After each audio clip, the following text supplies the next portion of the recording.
Tes. Ada sih. Udah. Tes masuk. Kemarin Ini setelah masuk. ada dari diskusi yang terakhir itu dengan orang tua gimana? Jadi apa?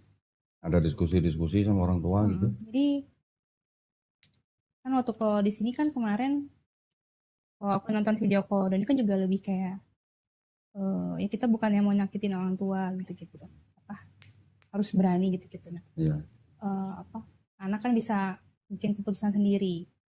Cuma aku tuh mikirnya bukan soal berani nggak berani sih, lebih ke kalau aku lebih ke kasihan karena kan aku anak tunggal. Terus orang tuaku udah tua juga kok. Cuma kan Adi selalu bilang kalau orang tua salah masa kita ikutin gitu kan, istilah kasarnya. Betul. Aku cuma dari Juli itu sampai kemarin aku belum berani ngomong yang base itu. Nah kemarin malah pas abis papaku dipanggil Tuhan, kan papaku Bulan meninggal apa? Februari kok. Oh Februari. Umur berapa? 81. Waduh, papa saya 85. Oh iya, kok ini juga baru meninggal ya. Turut berduka ya kok. Aku lihat makanya.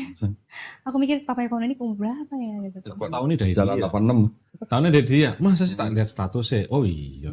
Makanya aku pas hari ketiga lebaran. Papanya 81. Ya. Oh. Mama berapa? 71. 71. Itu papanya apa? Sakit apa? Ya udah Tua aja kebanyakan sih ya. bonus lah. Iya. 85 kan bonusnya udah banyak kan? Bonusnya udah banyak.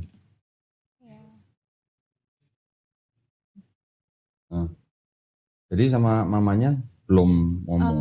Nah kemarin tuh justru pas lagi ke Sukabumi kan, lagi habis makaman itu, aku di rumah, aku di hati tuh kayak kapan ya mau ngomong, aku selalu bilang ke Adi, ngomong tapi kayak nggak berani atau nggak belum ada momennya.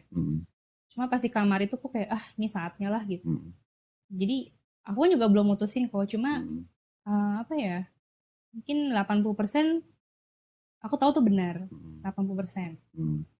Jadi aku bilang aku mesti ngomong ke mama ini faktanya. Tapi kan gimana caranya ngomongnya istilah kata iya loh mah faktanya gitu. Terus mau gimana gitu. Bukan berarti ini salah nih bener gitu. Ya aku bilang ke mama kemarin tuh soal Paulus. Aku bilang Yesus kan juga ini nggak meniadakan Taurat nih gitu kan. Terus aku bilang yang Yesus juga dikafanin gitu. Mama sih masih bilang itu kan kafan tradisi Yahudi gitu. Gitu. Agak ya gitulah, masih agak-agak keras. Terus kemarin juga aku sempat agak debat sama temen bisnis sih. Temen bisnis. Aku agak bingung sih kok, jadi antara aku menerima fakta dari Kodoni itu kan juga saya kan suka nonton YouTube segala macam. Secara fakta aku kayak I think this is right gitu. Cuma kan aku masih ingat pengalaman pribadiku yang aku bilang aku ngerasa ada yang meluk aku segala macam. Terus di teman bisnis aku tuh atau dia WA pas aku lagi di Aussie itu, dia WA, dia manggil aku Dita kan. Dita, aku berapa yang aku mimpi kamu. Dan aku bingung kenapa aku mimpi ini, tapi aku ngerasa aku harus ngomong ini ke kamu. Dia mimpi, aku nggak bisa jelasin intinya sih, pokoknya ada istilah Tuhan tuh ngingetin melalui dia untuk ngomong ke aku, tolong berhenti melakukan hal itu, gitu kan. Melakukan apa? Aku nggak bisa jelasin. Okay. Pokoknya ada sesuatu yang Tuhan nggak berkenan, tolong ngomong ke dia dapat mimpi dan kayaknya itu pesannya. Dia ngomong. Sholat gitu, berhenti sholat gitu. Terus? Temanku Kristen. Pamitan kok. Oh pamitan. Oh pamitan dia. Temanku Kristen sih dia. Terus aku nggak tahu ya apakah dia mimpi memang. Aku juga pernah cerita soal hal itu atau juga memang. Karena kan di Kristen, kalau ini mungkin sering denger ya di gereja kan sering orang dapat mimpi segala macam gitu. Terus dia bilang, aku dapat mimpi. Aku harus ngomong ini ke kamu, karena kalau aku nggak sampein aku nggak enak, dia bilang gitu. Tuhan bilang, sampein ke Dita, tolong berhenti lakukan hal itu dan dia sudah terlalu jauh dari Tuhan, dari aku. Jadi dia harus kembali ke aku dia gitu. Dan si Dita nih nggak damai sejahtera dia bilang. Jadi detik itu aku mengakui, yes sih, aku ngerasa memang aku kayak hidupku nih nggak ada tujuan, aku bilang. Jadi itu yang aku juga punya temen sama-sama di Jasar. Dia juga lagi dekat sama cowok muslim, dan cowok muslimnya juga kayak adik gitu, ngebimbing gitu. Tapi temanku ini malah lebih open sih kalau gue lihat. Dia lebih kayak, ya nih mbak bisa nggak ya aku mutusin sendiri gitu kan. Karena juga dia keluarganya lebih Kristen dari aku kalau aku lihat gitu kan. Nah makanya pas temanku ngomong itu kok agak, nah situ aku belum ngomong banget lah soal aku segala macam gitu. Baru apa ya, sebulan yang lalu lah. Nah aku pasang status kok di WA. Aku tuh antara apa ya, aku pengen sebagian orang teman-temanku tahu soal kebenaran ini meskipun aku belum mutusin. Aku pengen orang melihat 80% fakta ini gitu. Aku pasang di status WA yang soal Paulus. Itu short dari YouTube kan, jadi nggak panjang, cuma intinya kayak ada yang cewek ngomong, dia bilang kita harus waspada sama Paulus karena cewek yang ngomong bule Indonesia. Kirain Lily J. Oh bukan ya? Okay. Aku juga suka nonton Lily J sih. Dan dia kok yang ini cewek kayaknya pinter gitu. Di short itu dia kayak intinya kayak harus waspada sama Paulus karena Paulus sih siapa gitu. Dia tahu ngomong ketemu Yesus gitu. Padahal kan bisa aja tuh kayak ngomong dibuat-buat segala macam nggak ada buktinya. Dan bertentangan sama yang Yesus bilang, aku datang bukan untuk menyediakan hukum Taurat. Aku posting, aku nunggu reaksi teman-temanku. Terus? Nggak ada yang respon sih. Mamaku respon. Mamaku respon, dia kayaknya first time dia respon gitu kan. Dia kayak hapus gitu statusnya. Gitu kan. Nggak mau sampai adik-adik papi lihat gitu kan. Karena orang Katolik tuh pada sayang sama Paulus itu kan. Aku jelasin, nah ini saatnya aku ngomong, aku bilang gitu kan. Aku jelasin. Jadi mancing ceritanya, mancing mamanya gitu. Mancing kabeh aja. Aku mikir, iya, aku juga mikir di hide nggak ya dari mama, cuma ini saatnya aku ngomong pelan-pelan. Terus hapus nggak gitu kan? Aku nggak mau sampai adik-adik papi ngeliat gitu kan. Itu soalnya orang Katolik sangat sayang sama Paulus. Terus aku mikir, nih saatnya ngomong, aku bilang gitu. Aku bilang, kan Yesus ada, aku potong screenshotnya gitu kok. Aku datang bukan untuk mendirikan hukum Taurat. Terus ini Paulus siapa? Kok dia bilang dia malah Taurat ditiadakan, gini-gini gitu. Tapi ya gitu ya sih, emang agak keras sih kok. Susah gitu kayak ngomongnya sama boyo hapus gitu kan. Terus cuma dia agak melembutnya, aku selalu tekenin, aku mikir gimana ya, gimana cara kita ngomong ke orang itu bukan berarti oh ini salah nih bener, lebih ke kan kita mesti ikutin Yesus nih gitu. Even though aku pelan-pelan kata Tuhan aku hilangin, tanpa orang mungkin disadar banget, cuma kan kita mesti ikutin Yesus nih, bukan Paulus. Aku mikir kita ngomong harus lembut gitu kok. Ketika ngomong gitu mamanya gimana? Itu udah di akhir pembicaraan, terus dia kayak udah mami mau beresin rumah dulu gitu. Dia masih kayak agak ngulap-ngulap. Dan aku sampai malamnya agak kepikiran, kok berat ya rasanya musuhan sama orang tua gitu. Aku sempat gimana ya, apa aku harus tarik lagi ini gitu kan. Tapi ini the truth gitu kan, ini benar gitu. Ya, terus aku kayak aku doa, sempat malam aku doa gimana ya Tuhan itu kan, antara mesti milih mama atau ini gitu kan. Cuma besokannya mama telepon udah calm down. Udah calm down, meskipun aku nggak tahu apakah dia memikirkan hal itu apa enggak. Orang kedua yang respon itu teman bisnisku itu. Yang bilang mimpi itu. Dia bilang, Dita, tadi malam aku bangun jam 3 pagi, aku nggak biasanya lihat status orang. Tapi aku tergerak untuk melihat status kamu. Dan aku berharap kamu bukan salah satu orang yang murtad, bilang gitu. Ya aku jelasin yang segala, aku screenshot segala macam itu kok. Screenshot itu. Tapi intinya apa ya? Ini aku agak bikin galau sih, dia bilang. Intinya dia kayak, aku nggak, kalau kata Adi kan dia memang orangnya nggak terlalu smart ya. Kalau kita diajak debat screenshot kayak itu dia kayak, I don't want to know about this gitu dia bilang. Terus dia cerita karena aku pernah ketemu Yesus secara pribadi. Dan aku nggak peduli orang ngomong apa, karena aku udah ketemu pribadi. Nah itu aku juga yang bikin aku galau. Terus aku bilang, tapi ini ayatnya gini Beb, aku bilang. Jadi kita mesti ikutin Paulus, bukan Yesus, aku bilang. Nah, dia nggak ngejawab. Dan lucunya dia itu jawabnya gini kok. Mau orang debat apa, bahkan kitab yang fisik kayak gimana, saya udah bertemu sama Yesus, saya percaya. Nah, ya saya itu hak orang. Cuma istilahnya, lah kalau kitabnya nggak percaya, kamu ngikutin siapa? Kitab kan adalah kan apa ya, membimbing orang untuk jalan yang benar, mengikuti agamanya ya masing-masing. Nah, kita mau bicara apa, orang mau debat apa, nggak peduli. Ya kalau itu benar Yesus, kalau bukan, nah itu pertanyaannya. Lo kitab aja kok nggak ngakuin gitu loh. Saya kalau ada orang bilang mimpi ketemu Yesus, saya selalu nanyanya gini tadi. Nah iya, tahu aku. Tahu kan? Nah, itu yang dilihat itu mirip siapa?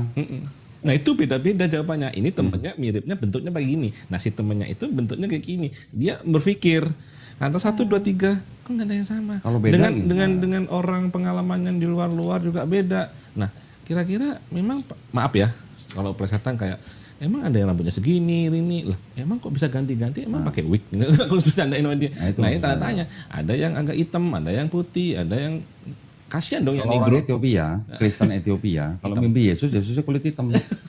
Itu kan aku. Loh, benar. Kitabnya ada, mereka juga percaya Yesus kulit hitam. Nah iya, terus nanti kalau Kristen Cina yang mimpi gimana? Yesus matanya sipit itu gimana? Ya itu maksudnya. Jadi kalau ada orang dua mimpi Yesus, terus yang dilihat beda, itu benar Yesus atau bukan? Kan itu pertanyaan jadi kan seperti kayak pikiran yang berimajinasi seperti itu logikanya. Di dalam Islam kita punya keyakinan juga begini. Jin, yang namanya jin ya, itu bisa masuk dalam mimpi manusia. Dan dia bisa menyerupai siapa saja, kecuali Nabi Muhammad SAW. Jadi bisa jadi itu juga jin yang muncul dalam mimpi seseorang. Di pikiran kita bentuknya seperti itu, kurang lebihnya seperti itu. Jin kan punya dimensi yang beda dengan kita. Tapi dia bisa masuk ke dalam mimpi kita, juga bisa masuk ke dalam tubuh kita. Bisa begitu. Orang yang sudah istilahnya dari keluarga muslim aja, dia aja masih bisa kemasukan jin. Ketika dia kemasukan jin, nanti dia bisa malas sholat, dia malas baca Quran, dia malas macam-macam. Itu bisa jadi karena pengaruh jin. Apalagi cuma di mimpi gitu maksud saya. Ya manusia kan pada kodratnya lahir tuh udah ada korin, ada bagian dari jin yang mengajak kita kebatilan, kan seperti itu. Di Islam kita percaya setiap manusia yang lahir itu sudah ada pendampingnya. Ya, selain malaikat juga ada jin namanya jin korin. Jin korin ini yang mendampingi manusia itu dari lahir sampai mati. Ketika manusia udah mati, ya udah jinnya ke alamnya. Pernah nggak dengar cerita begini misalnya, ada orang ke dukun, nanyain tentang orang yang sudah mati. Dukun itu bisa jawab loh, oh orang ini begini, dan bener. Dari mana kira-kira dukun itu dapat informasi? Dari itu. Dari jin korin itu. Itu jawaban di dalam Islam. Ada jawabannya. Coba kalau di Kristen tanya begitu apa? Mohon maaf kok, yang kemarin maminya nggak terima, masih kangen sama papinya. Terus papi di mana, gini-gini. Yang dia tanya ke orang temennya yang bisa katanya six sense ya. Tapi mohon maaf dari kalangan dia gitu. Nanti dia berpikir, oh papi ada di surga, ya kan? Mohon maaf ya, ini di surga taman bunga, bla bla bla bla, enak, gini-gini. Nah, kok bisa tahu? Ya, kalau di Muslim ya, di Muslim kan ada siksa kubur lah atas entah kalau dosa ya disiksa, kalau enggak menerima kenikmatan seperti itu. Yang saya tahu. Nah, kok bisa tahu di surga gitu? Kalau ada di surga nanti penimbangan dosa balik lagi dong ke bumi atau ke alam barzah atau sebagainya seperti itu. Ya masa naik turun kagak capek kok kan gitu. Ya mohon maaf. Itu makanya kita sih nggak bisa masuk ke dalam ranah orang yang bisa bicara seperti itu, yang sesuai dengan bayangan atau pemikirannya, kita nggak bisa masuk situ. Tapi kalau yang namanya kita sekarang hidup di zaman modern seperti ini, bagaimana cara kita menilai sebuah agama itu benar? Kan dasarnya harus kembali ke kitabnya. Betul. Apa sih pondasi daripada sebuah agama kalau bukan kitabnya? Kalau nabinya masih hidup, nabinya bisa ngajarin umatnya. Kalau nabinya sudah nggak ada, bagaimana agama itu mengajari kita kalau bukan dari kitabnya? Kitabnya bisa diajarin lewat pemuka-pemuka agamanya. Yang pemuka agamanya aja banyak yang mengajari agamanya tidak sesuai dengan kitabnya. Di kitab ditulis apa, yang diajarin apa misalnya. Di kitabnya nggak ada larangan, tapi sama pemuka agamanya bisa dilarang misalnya. Contoh seperti Bible. Di Bible nggak ada larangan poligami. Yang larang siapa? Pemuka agamanya. Begitu. Contoh itu pencontohannya. Nah, bagaimana kita bisa mempercayai sebuah kitab, ajaran itu benar, kalau di dalamnya juga tercampur dengan pemikiran manusia. Maksud saya gini, pada zaman kitab itu misalnya pada masa tertentu, pada masa penyalinan, pemuka agamanya punya pemikiran agama nih, dia mikir nih agama ini harusnya begini-begini. Itu bisa jadi pemikiran agama si pemuka agama ini masuk ke dalam kitab itu. Ada terjadi dan saya ada buktinya gitu. Ketika ada pemikiran manusia masuk ke dalam sebuah kitab yang dia bilang kitab suci, bisa nggak kitab itu disebut sebagai kitab suci? Itu kan kuncinya. Nah, ketika kita sudah mengetahui misalnya, terus kita sudah bisa membuktikan gitu. Kalau ada yang masih mau mengikuti, ya monggo, itu mah hak setiap orang. Tapi kalau kita mau kritis, oh ternyata kitab ini sudah tidak bisa disebut sebagai kitab suci, ya kita harus cari yang lain yang jauh lebih kredibel gitu misalnya. Nah, kalau tadi bicara teman mimpi, ibaratnya nih ya, kalau orang Jakarta bilang lu yang mimpi kenapa gue harus percaya gitu. Iya, jadi apa ya? Aku tuh pulang dari Kodoni itu, aku berada di tahap sempat kan aku kayak bimbang, terus aku mikir, udahlah pokoknya gue ngikutin yang nyaman di hati aja. Aku mengingat pengalaman pribadiku dengan Tuhan aja, gitu. Aku nggak peduli Alkitab gitu. Cuma aku sambil berpikir gitu, aku juga di hati, masa gue kayak don't care Alkitab gue. Padahal deep down in my heart aku tahu nih salah kok. Yeah. Itu aku jadi kayak salah juga. Itu yang aku bilang ke temanku. Aku bilang aku sempat gitu juga. Aku pokoknya nyariin damai sejahtera aja. Tapi kalau aku udah tahu ini ada yang salah, ya ini gitu. Kok kitab agama gue salah gitu kan, aku bilang gitu. Terus yang soal dia mimpi itu, aku bilang ke dia, aku kasih ayat itu kok yang Paulus kan bilang di zaman itu nggak boleh berambut panjang. Laki-laki, iya. Perempuan boleh. Even though aku sempat Google, ada artikel tulis gini, dia bijak, dia bilang kita memang nggak tahu standar di zaman itu panjang itu seberapa. Mungkin sepundak itu pendek, tapi ada kata-kata ayatnya perempuan itu boleh panjang, berarti kan lebih panjang dari si laki-laki itu. Nah, aku bilang aku nggak tahu sih Beb, mungkin sepundak itu mungkin pendek kategorinya. Tapi Paulus sendiri kan, kamu percaya Paulus nih, aku bilang. Paulus sendiri bilang di zaman itu nggak boleh berambut panjang. Kisah 1 Korintus 11 ayat 5 sama 6. Ini dianggap perkataan Paulus. Coba dibacain biar Mas dengar juga. Ayat suka nonton ini kok. Zakir Naik suka. Zakir Naik. Oh, oke. Ini orang bilang beragama itu harus logis dulu. Betul. Berakal baru beriman. Betul. Saya juga suka juga.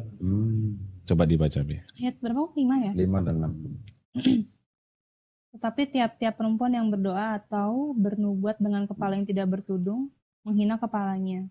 Sebab ia sama dengan perempuan yang dicukur rambutnya.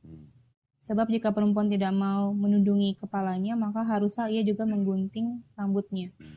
Tetapi jika bagi perempuan adalah penghinaan bahwa rambutnya digunting atau dicukur, maka haruslah ia menundungi kepalanya. Perempuan, kata Paulus loh ini katanya. Ya, ini Jadi, pun Kristen kenapa nggak berkerudung gitu? ya ini pun aku mikir sih kok pas lagi di jalan naik Paulus motor. ya, Ko ya. Paulus. Jadi kan. gini, maksud saya gini. Ini mungkin waktu itu saya belum ceritain ke Intan ya, mungkin ya. Dalam satu kitabnya orang Kristen ini, kan ada perjanjian lama, perjanjian baru. Di dalam perjanjian lama, ini konsep ketuhanan dan konsep keselamatan itu sama dengan Islam. Ya, yang beda hanya syariatnya. Di dalam perjanjian baru, kita belah lagi jadi 2 nih. 4 gospel, Matius, Markus, Lukas, Yohanes, dengan surat-surat Paulus dan surat-surat rasul yang lain. Ini konsep ketuhanan dan konsep keselamatannya beda. Nah, kalau yang 4 gospel, konsep ketuhanan dan konsep keselamatannya sama dengan perjanjian lama. Jadi apa yang diajarin Yesus di dalam 4 gospel tentang konsep ketuhanan, tentang konsep keselamatan sama dengan perjanjian lama. Tapi ketika ke Paulus, Konsep ketuhanannya sedikit berbeda, konsep keselamatannya jauh berbeda. Tapi dari semua tulisan Paulus ini tidak semuanya salah gitu. Tidak semuanya salah. Kalau tadi Intan bilang Yesus sudah memperingati hati-hati dengan Paulus. Ya kan? Itu ada di Matius 16 ayat 6. Disebutnya apa? Hati-hati dengan orang yang Farisi. Farisi itu kok. Farisi. Nah, ini ada ayatnya nih. Farisi itu Matius 16 ayat 6. Dibaca coba, apa yang dengar? Bacain dulu. Yesus berkata kepada mereka, berjaga-jagalah dan waspadalah terhadap ragi orang Farisi dan Saduki. Waspadalah itu apa sih? Hati-hati. Hati-hati. Tapi ragi itu maksudnya? Ragi itu ya aliran. Oh, aliran. Nah, sekarang Paulus itu aliran apa? Paulus sendiri yang ngaku nih. Filipi 3 ayat 5 dan 6. Ini dianggap perkataan Paulus. Ayat 5 ya? Nah, 5 dan 6. 5, 6. Aku tadi baca ini Nah, sebelum ke Dondi. Sebelum ke Koko. ya. Karena aku aku tadi mikir mau ngomong apa aja ya gitu kan. Karena kan berdebatnya itu kan antara omongan Yesus yang tidak mendirikan Taurat sama Paulus. Cuma aku beberapa minggu lalu sempat nggak sengaja buka apa sih yang menyebabkan Paulus sama Barnabas split up. Kalau aku dengar kan kata karena kalau Barnabas kan masih ngikutin Taurat, kalau Paulus enggak. Cuma aku sempat baca di Google ternyata mereka pisah itu karena si Paulus tuh mau ngajakin siapa gitu, Barnabas mau ngajakin siapa, beda orang gitu kok. Aku baca-baca gitu ternyata ada ayat sama ini sih ya. Ternyata Paulus adalah orang Farisi. Ngaku ya? Ngaku. Tuh ayat 5-nya. Disunat pada hari ke-8 dari bangsa Israel dan dari suku Benyamin, orang Ibrani asli, tentang pendirian terhadap hukum Taurat, aku orang Farisi. Tentang pendirian hukum Taurat, aku orang Farisi, kata Paulus. Yesus ngomong, hati-hati lo sama orang Farisi.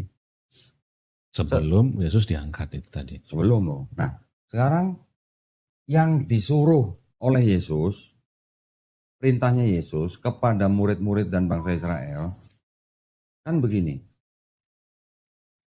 Matius 23 ayat 1 sampai 3 nih, yang hijau nih. Katanya apa?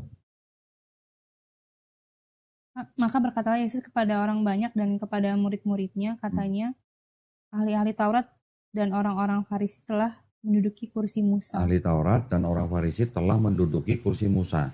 Artinya apa? Sudah menggantikan Musa, kan Musa sudah meninggal. Terus? Sebab itu turutilah dan lakukanlah segala sesuatu yang mereka ajarkan kepadamu. Turutilah dan lakukan apa yang mereka ajarkan kepadamu. Yang diajarkan sama orang Taurat dan orang Farisi apa?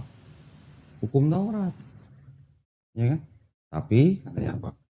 Tapi janganlah kamu turuti perbuatan-perbuatan mereka, karena mereka mengajarkannya tetapi tidak melakukannya. Nah, Yesus menuduh orang ahli Taurat dan orang Farisi itu orang munafik, ngajarin tapi nggak melakukan, gitu kan?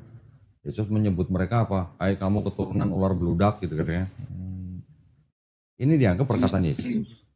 Jadi kalau kita pelajarin omongannya Paulus dan kita pelajarin ajarannya Yesus, satu, Yesus nggak pernah ngajarin atau mendirikan agama Kristen, nggak pernah. Yang mendirikan dan menciptakan agama Kristen itu Paulus. Kisah Para Rasul 11 ayat 26.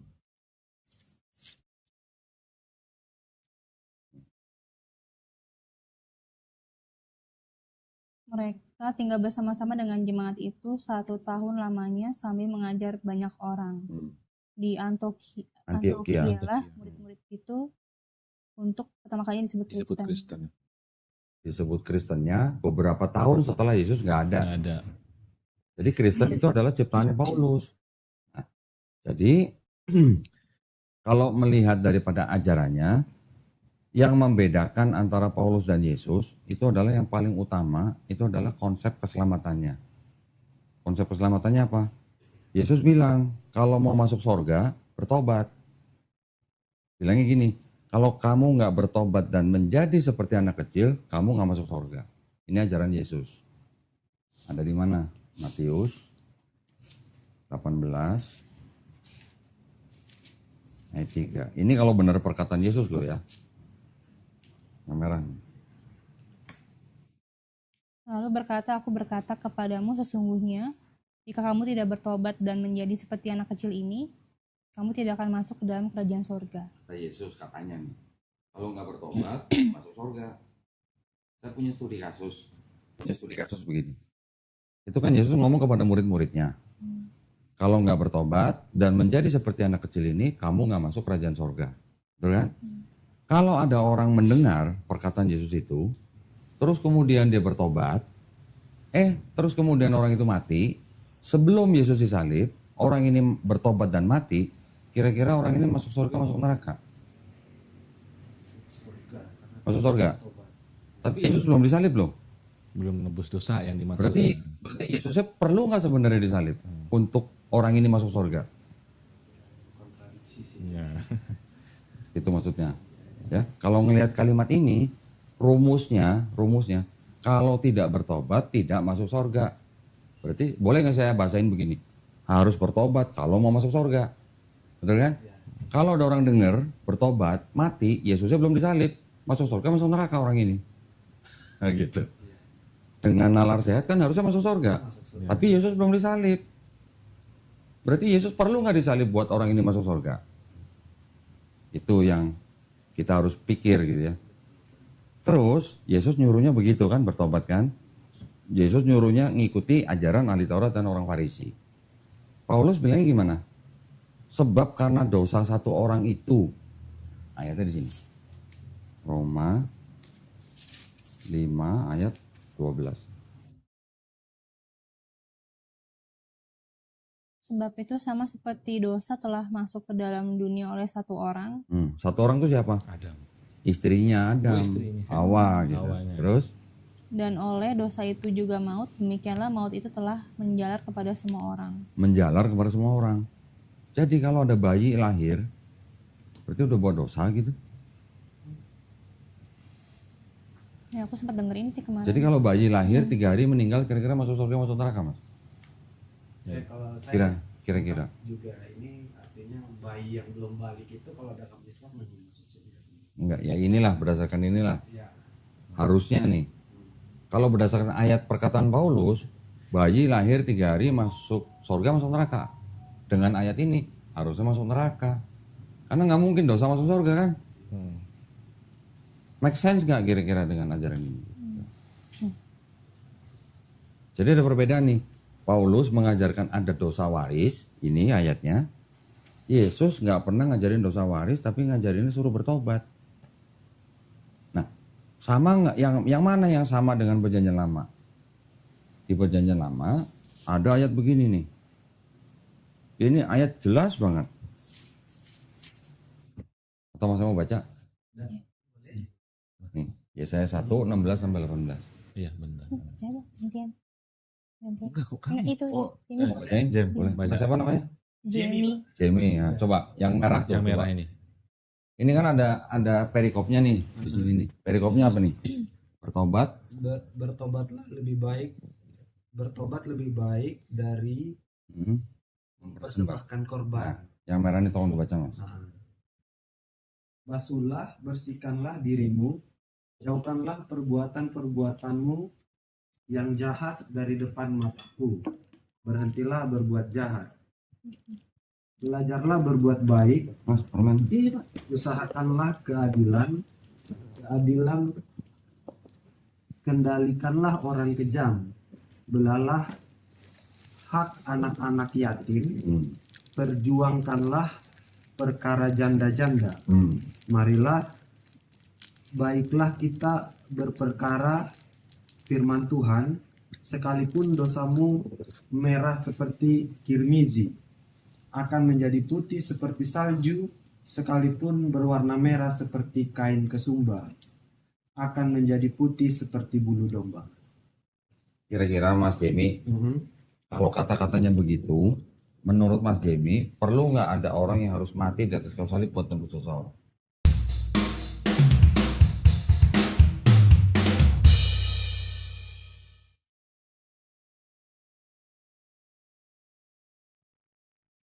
Ya kalau perspektif saya sih harusnya enggak. Nggak perlu ya. Karena ada gini juga Mas. Ini ada ayat lagi di sini. Ini juga jelas banget. Yeskiel 18 ayat 20 sampai 21, Mas. Yang merah, yang merah. Orang-orang yang berbuat dosa itu yang harus mati. Anak tidak akan turut menanggung kesalahan ayahnya, dan ayahnya tidak akan turut menanggung kesalahan anaknya. Orang benar akan menerima berkat kebenarannya, dan kefasikan orang fasik akan tertanggung atas. 21-nya, Mas.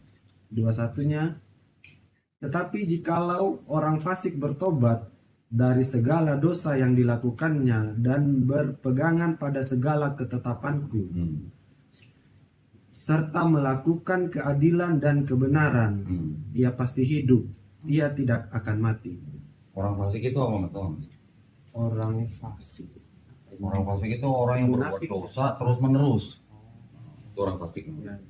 Orang fasik kalau bertobat dan melakukan ketetapan Allah, melakukan kebenaran, mengikuti kebenaran, hidup. Hidup maksudnya apa? Selamat. Ya kan, masuk surga lah. Mati artinya masuk neraka. Jadi di sini artinya untuk masuk atau untuk hidup kan cuman perlu bertobat. Ya kan? Tidak ada ayah bisa menanggung dosa anaknya, anak juga tidak bisa menanggung dosa ayahnya. Yang berdosa itu yang mati. Gitu. Berarti kalau gitu perlu nggak ada orang harus mati di atas kayu salib buat nebus dosa orang lain? Nggak perlu. Jadi saya bilang tadi konsep keselamatan di dalam perjanjian lama itu sama dengan konsep keselamatannya yang dianggap ajaran Yesus, Matius sampai Yohanes. Tapi konsep keselamatannya Paulus ini beda sendiri. Paulus bilang apa? Sebab jika mulutmu mengaku Yesus adalah Tuhan dan Juru Selamat, dan dia sudah mati dan dibangkitkan oleh Allah, kamu akan diselamatkan. Itu kata Paulus. Iya. Kan beda berarti kan? Perjanjian lama Yesus dan Paulus. Berarti yang diikuti oleh Kristen itu sebenarnya siapa? Yesus atau Paulus?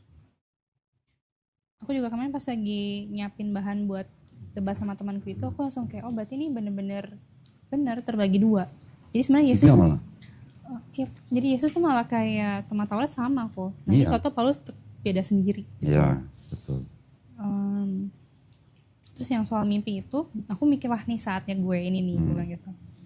Aku bilang gini, ini kan ada ayatnya Beb, gak boleh panjang rambut. Terus aku nanya, yang kamu lihat kayak gimana gitu. Dia bilang ganteng, hidungnya mancung, rambutnya coklat tua. Terus aku bilang, biru nggak? Nah aku belum nanya kok. Terus aku kasih lihat kan foto. Ini ada juga nih anak kecil yang pernah mengaku dibawa Yesus ke surga neraka. Namanya siapa? Arkiane itu kok. Yang dia lukis Yesus itu. Aku bilang sama nggak gitu kan, satu. Terus kedua, kayaknya ini anak ada benernya karena Yesusnya rambutnya pendek segini. Dan kan ada ayat bilang Mesias itu tidak tampan dan tidak rupawan. Enggak, itu ada di Yesaya 53. Ya. Itu nanti. Ya, terus dan memang tuh sosok yang digambarin tuh anak memang biasa aja kok, nggak yang ganteng gimana gitu.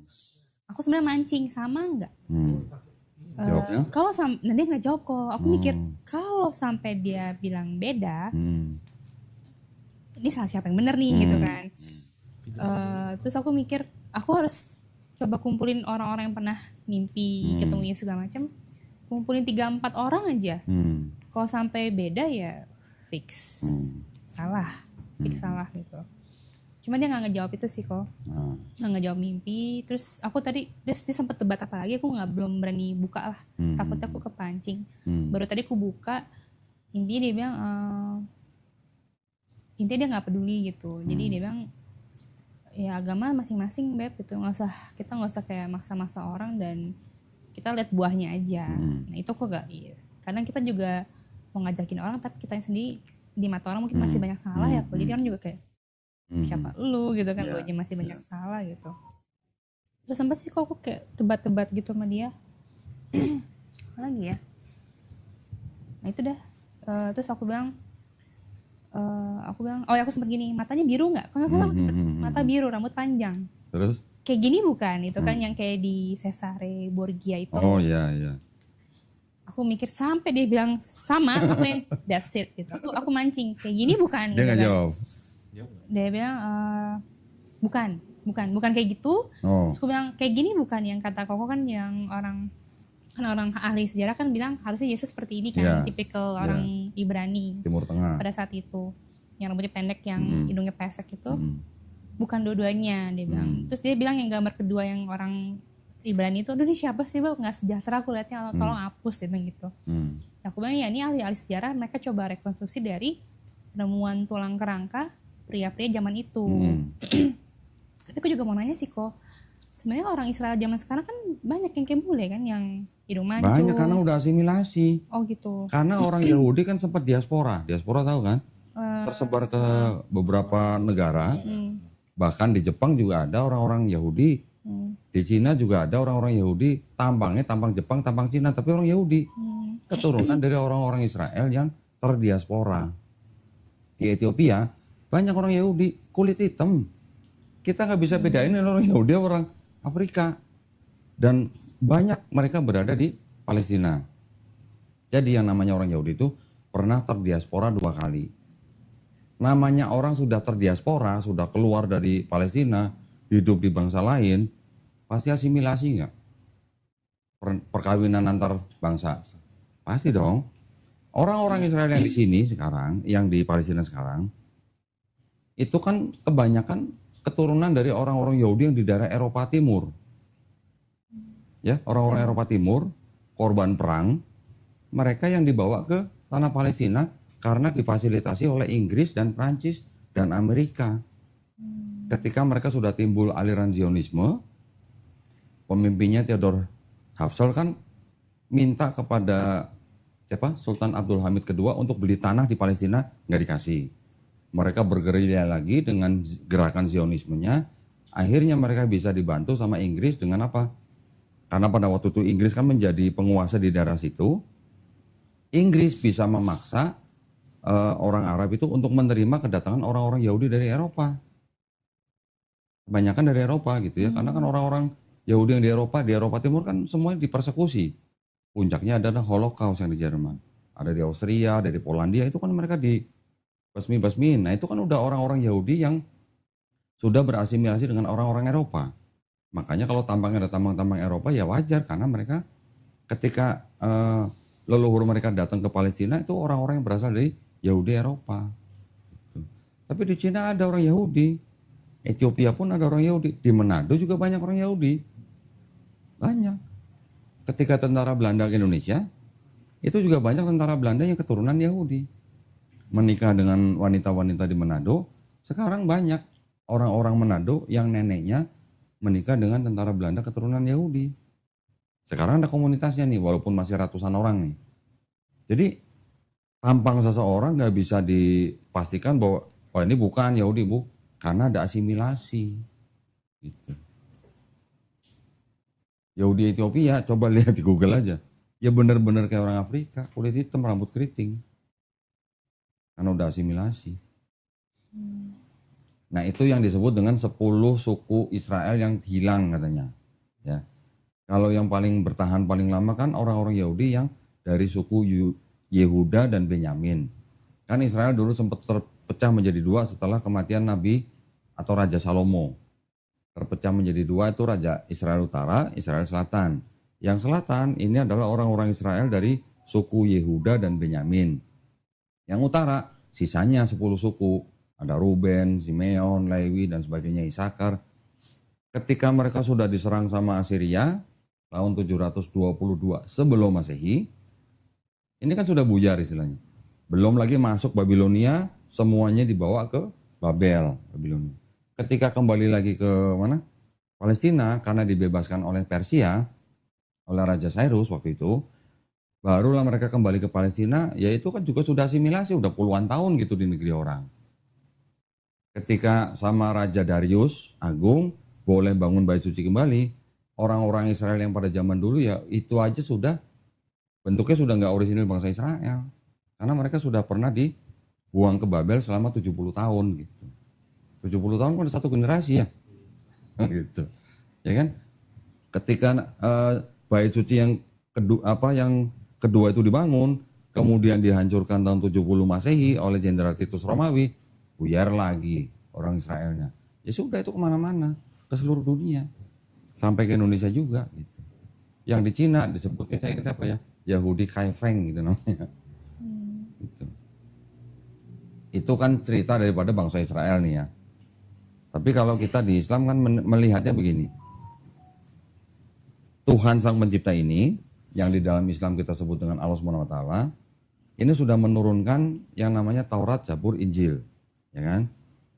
Di dalam Quran sering disebutin ada Taurat, Zabur, Injil, tapi untuk apa? Untuk Bani Israel, untuk bangsa Israel aja. Sebenarnya namanya kitab Taurat, Zabur, Injil itu, kalau kita pelajarin benar-benar, kitabnya orang Yahudi, ini kitabnya orang Yahudi, ini kitabnya orang Kristen, ini disusunnya kapan dan siapa yang menulis gitu. Ini bisa dipastikan yang ini bukan tulisan Nabi Musa, ini bukan tulisan Nabi Daud, yang ini atau yang ini bukan tulisan Yesus. Beda jauh. Yang ini dengan Musa bedanya 1000 tahun. Yang ini dengan Daud bedanya 500 tahun. Yang ini dengan Yesus bedanya bisa dari mulai ditulis sampai terbentuk Bible 400 tahun. Jadi kan nggak mungkin ditulis oleh Musa, Daud, dan Yesus gitu. Jadi kalau di istilah Quran, Taurat, Zabur, Injil itu sebenarnya adalah wahyu-wahyu yang diturunkan Allah Subhanahu wa taala kepada nabi dan rasulnya untuk Bani Israel pada zaman itu. Pertanyaannya kan gini, apakah ini Taurat, Zabur, dan ini Injil yang dimaksud oleh Quran? Ternyata bukan. Kok bisa bukan?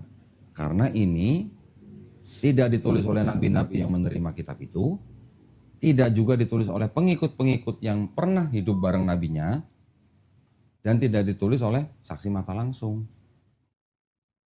Dan walaupun di sini masih ada kebenaran, ya masih ada kebenaran. Saya berani ngomong nih, masih ada kebenaran, karena masih ada yang sama dengan Quran, tetapi ini semua sudah bercampur dengan kebatilan. Kebatilannya apa? Kontradiksi, ayat tidak asli, ayat sisipan, ayat tambahan, ayat pinjaman, di sini ada. Gitu. Nah, maksud saya, untuk kita orang-orang zaman sekarang, untuk menilai sebuah agama itu benar atau enggak, kan kita hanya bisa berlandaskan kitabnya. Kalau bukan kitabnya siapa? Pemuka agamanya. Pemuka agamanya kita belum berani pastikan benar atau enggak. Nabi aja bukan gitu kan. Ya berarti kan kitabnya.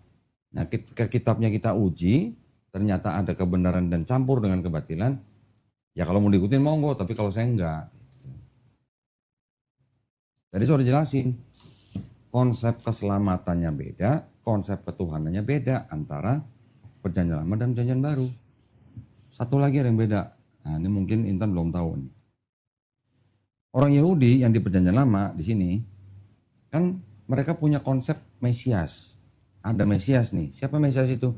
Raja bangsa Israel yang akan datang nanti, nggak tahu kapan, tanda-tandanya nanti ada, bait suci ketika udah dibangun, udah sapi merah dan sebagainya. Di sini disebutkan Mesias yang akan datang itu harus benar-benar manusia, bukan Tuhan jadi manusia. Ayatnya ada. Yang kedua, Mesias yang akan datang itu harus keturunan Raja Daud melalui anaknya Salomo. Ya. Nah sekarang kalau di Kristen, Yesus disebut Mesias, tapi Yesus juga disebut Tuhan kan? Berarti kan nggak cocok sama syarat yang pertama. Yang kedua, Yesus dibilang di sini anak Daud, tapi yang anak Daud kan Yusuf bapaknya. Sedangkan Yesus bukan anak kandung Daud kan? Yang keturunan Daud melalui Salomo itu Yusuf, bukan Yesus. Yesus bukan anak kandung Yusuf gitu. Kalau bukan anak kandung, secara kesukuan itu nggak masuk, nggak diterima sama Yahudi. Yang ketiga, Mesias yang akan datang itu, dia datang nanti ketika tidak ada orang mengangkat senjata. Artinya udah gak ada perang, masa damai. Itu disebut dengan masa utopia gitu. Ya. Yesus lahir masih ada perang gak? Masih kan? Sampai sekarang juga masih ada perang kan? Berarti Yesus itu bukan Mesias yang di sini. Yang keempat, Mesias yang akan datang itu Dia datang ketika semua manusia sudah mengenal Tuhan yang Maha Esa. Zaman sekarang aja masih ada orang yang kenal Tuhan Maha Esa kan. Belum yang di pedalaman, belum orang ateis gitu.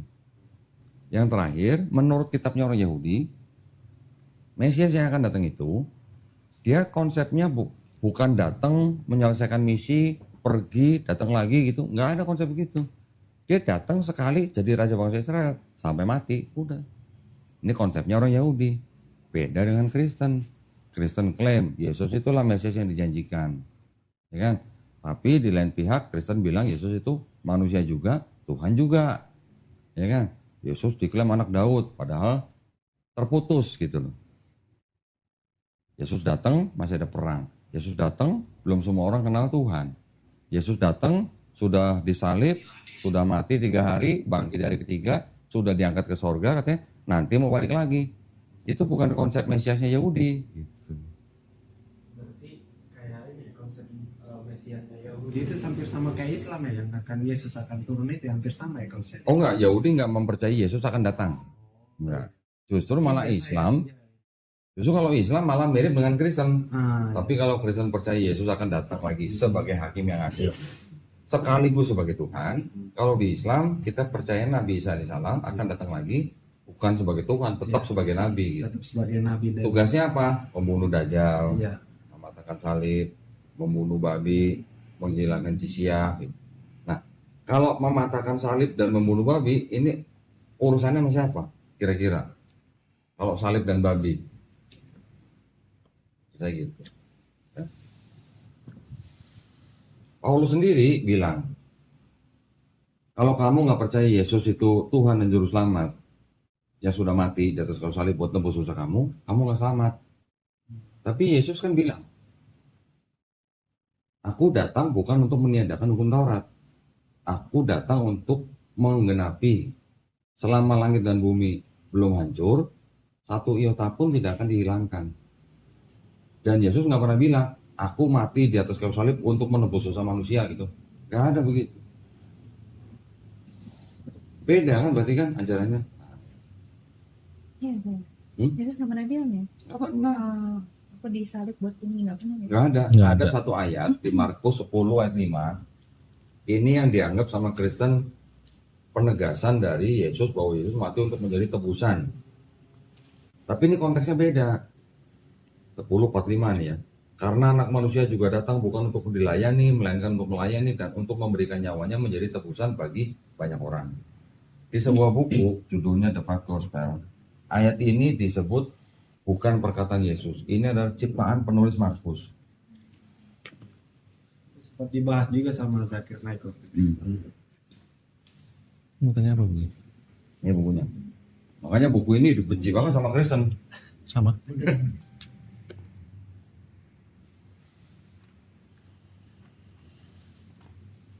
Nggak ada yang mengatakan itu Yesus yang mengatakan di situ. Marx Creation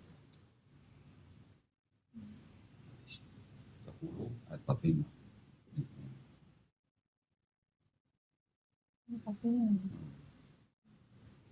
Ya kan? Ciptaan Markus. Yang nulis ini siapa? Ini judulnya The Five Gospel. Yang nulis Robert W. Funk sama Roy W. Hoover. And the Jesus Seminar. Jesus Seminar ini apa? Hampir 80 orang ahli-ahli perjanjian baru semua. Ini orang-orang ini. Roster of the Fellows of the Jesus Seminar. Ini orang-orang ini. Segini banyak. Mereka menilai benar nggak nih perkataan Yesus. Kalau benar dikasih warna merah. Kalau meragukan dikasih warna abu-abu. Kalau benar merah, kalau kurang meyakinkan dikasih warna pink. Kalau meragukan dikasih warna abu-abu. Kalau ini pasti bukan perkataan Yesus, dikasih warna hitam. Total dari semua perkataan Yesus yang ada di 5 gospel, Matius, Markus, Lukas, Yohanes, Thomas, menurut buku ini perkataan Yesus cuma 18%. Sisanya bukan perkataan Yesus. Mereka tahu dari Karena gini, Bagaimana standar mereka menilai kan gitu. Kan kita juga nggak bisa langsung percaya. Tapi mereka punya standar. Mereka meneliti berdasarkan apa? Gaya bahasa, perbendaharaan kata, tradisi Yahudi, sejarah Yahudi. Ini standar yang mereka pakai buat menentukan itu perkataan Yesus atau bukan. Setelah diklasifikasi, ini merah, ini pink, ini abu-abu, ini hitam, total ternyata yang benar-benar dianggap perkataan Yesus yang merah dibandingkan dengan semua ayat cuma 18%.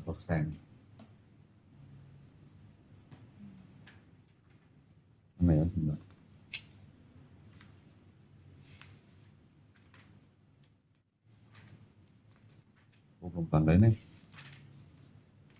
Ada pokoknya di sini lah.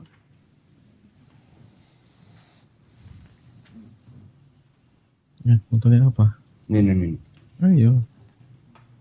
82% of the words ascribed to Jesus in the gospel were not actually spoken by him according to the Jesus seminar. 82% bukan perkataan Yesus. Berarti yang perkataan Yesus kan cuma 18%. Ya orang Kristen pasti benci dengan buku ini. Mereka menyerang pribadi daripada orang-orang Jesus seminar itu. Iya. Tapi semuanya nih gelarnya, coba lihat nih gelarnya. Orang-orang ini.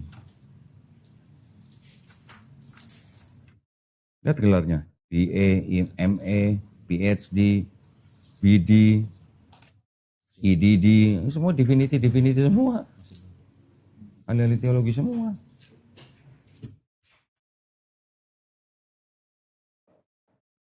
Ya, ini saya cuma bacain doang loh dari sini loh.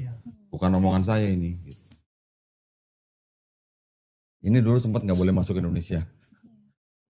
Ini belinya di Indo apa di luar? Kalau ini saya beli di Amazon. Sekarang saya mungkin boleh masuk sini. Itu. Kemarin tuh temanku bilang, kan gue bilang kenapa kita ngikutin ajaran Paulus. Apa aku bilang, maksudnya ini ada kalau dari kubu sana, aku bilang pertemuan Paulus dengan Yesus itu diragukan. Terus dia bilangnya, aku sih percaya karena firman Tuhan tuh ya dan amin. Terus aku bikin, ini saatnya. Aku bilang, kalau memang, aku pernah masih aku bilang kalau memang ya dan amin, kenapa berubah-berubah Beb? Aku bilang gitu. Terus aku kasih lihat, itu yang aku foto dari tempat Kodoni itu kan, Alkitab segala macam. Aku bilang, aku pertengahan tahun lalu ke Jakarta, aku lihat sendiri Alkitab tuh berbagai versi dan tuh berubah-berubah. Terus aku cantumin ada ayat, bukannya firman Tuhan tuh nggak boleh berubah ya? Gitu, nggak boleh ditambahin dan dikurangin. Terus aku juga ngomong ke mamaku, aku baca pelan-pelan kok. Ya Yesus aja bilang tidak ada satu iota pun. Iota itu kan kayak titik ya? Iya, satu kayak tanda kutip gitu. Terus aku bilang ke temanku, aku baca, kan aku nanya selalu ngomong ke Adi, kalau ngomong tuh apa-apa harus SPOK.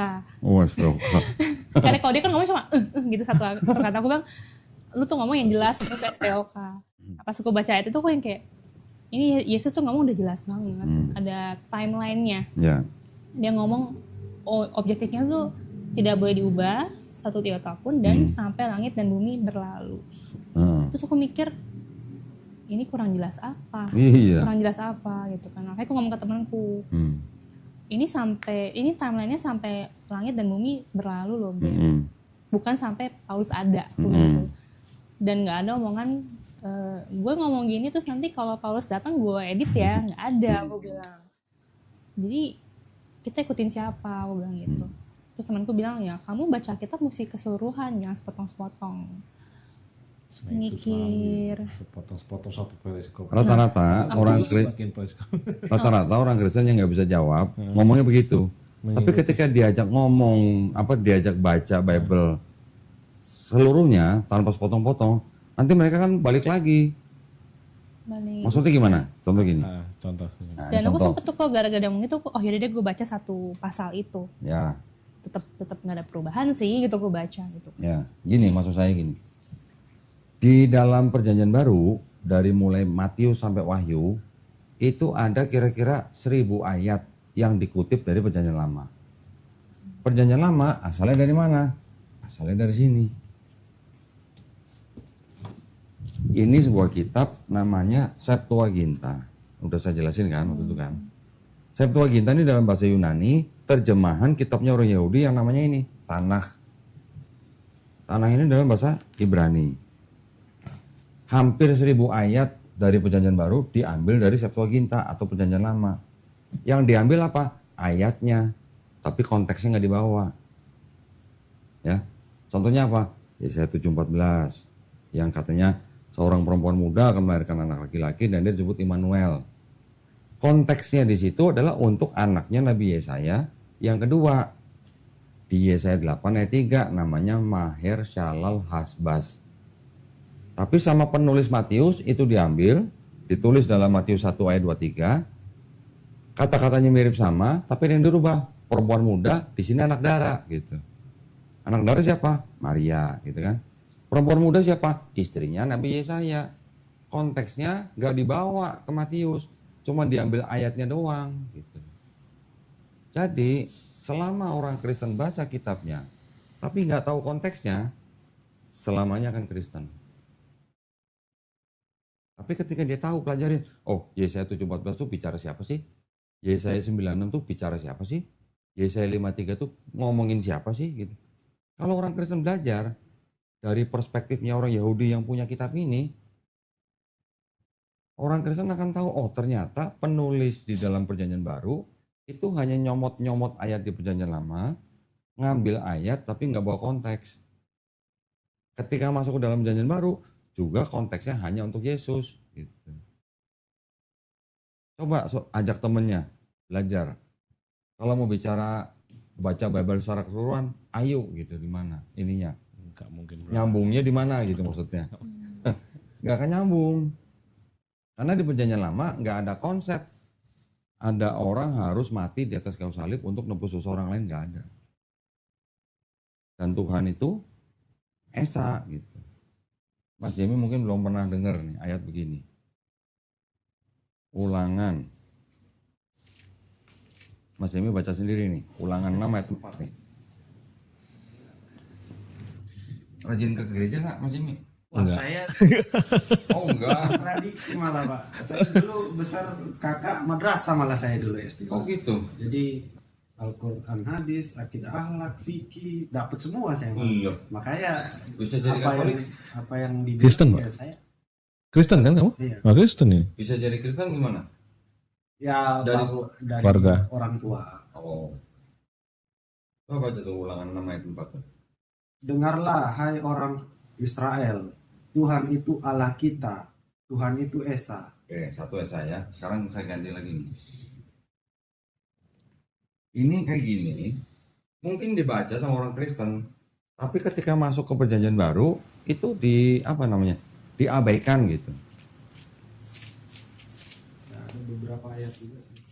Ya. Udah melarang makan babi sunat. Nah, tuh tahu nih. Tuh yang merah-merah tuh mas. Allah bukanlah manusia sehingga ia berdusta, bukan anak manusia sehingga ia menyesal. Masakan ia berfirman dan tidak melakukannya, atau berbicara dan tidak menepatinya. Buat orang Kristen, Yesus Allah bukan? Iya kan? Buat orang Kristen, Yesus manusia bukan? Manusia juga. Nah, jadi Yesus manusia juga, Allah juga. Tapi di sini bilangnya Tuhan bukan manusia atau Allah bukan manusia. Allah bukan anak manusia. Kan beda berarti konsep ketuhanannya. Aku belum sempat ngomong ke temanku sih kok yang soal aku kan bakal ngomong pelan, aku bilang ada nggak satu ayat aja yang bilang Yesus bilang sembahlah aku. Aku belum sempat ngomong tuh. Karena sampai sekarang itu yang satu hal yang nggak bisa dijawab pendeta manapun kan.